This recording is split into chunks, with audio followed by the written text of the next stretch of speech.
Firstly, I would like to summarize the main points that the negative have discussed during their last rebuttal.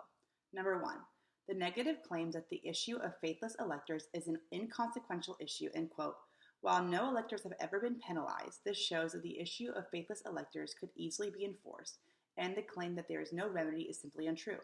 Number two, the negative continues with their assertion that the Electoral College protects the rights and votes of minority groups more than a change to the system, like a popular vote, would protect minority voices.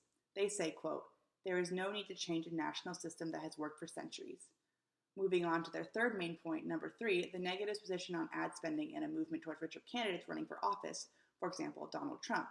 The negative claims, quote, Donald Trump is an outlier, not proof of an overall trend, and no other candidates could come close to Donald Trump's wealth. Now, I will demonstrate to the audience why each one of the main points is false. Regarding the issue of faithless electors, the negative would like you to believe that the issue can be solved easily and that our laws protect us against this phenomenon. However, their position on the issue lacks understanding of the nuances of the situation.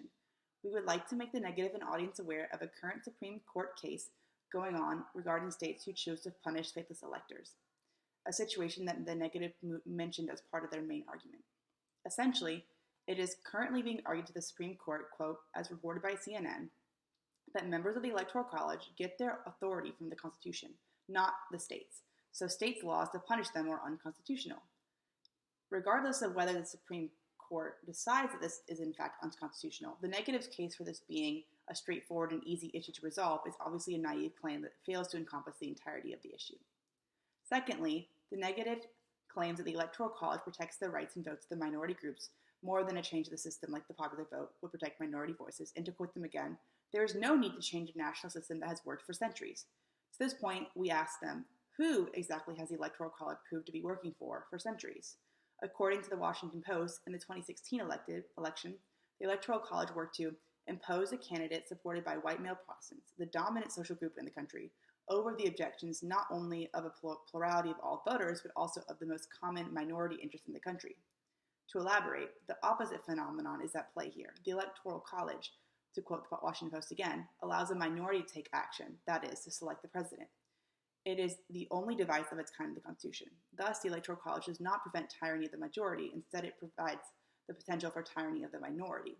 Essentially, the Electoral College has worked to systematically silence the votes of already underrepresented groups, such as women, racial minorities, and the working class, as evident in the 2016 election. Finally, the negative point number three, Donald Trump is an outlier, not proof of an overall trend, and no other candidates could come close to Donald Trump's wealth. I present them with a list of some of the 2020 candidates' net worths provided by Forbes. Bloomberg, $61.8 billion, Trump, $3.1 billion, Steyer, $1.6 billion, and Elizabeth Warren, $12 million. To further make this point, historically there is also a trend. USA Today did the math for us. George Washington's peak net worth, translated into current US dollars, would be $587 million. Theodore Roosevelt would be $139 million. Bill Clinton would be $75.9 million, and Obama, $40 million. So historically, you do have to be pretty wealthy to be president.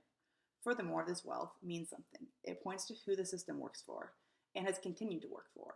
Similarly, the trend of every single president ever being male points to the fact that the Electoral College protects the patriarchy, and even when a promising female candidate like Hillary Clinton wins the popular vote, she is not elected president.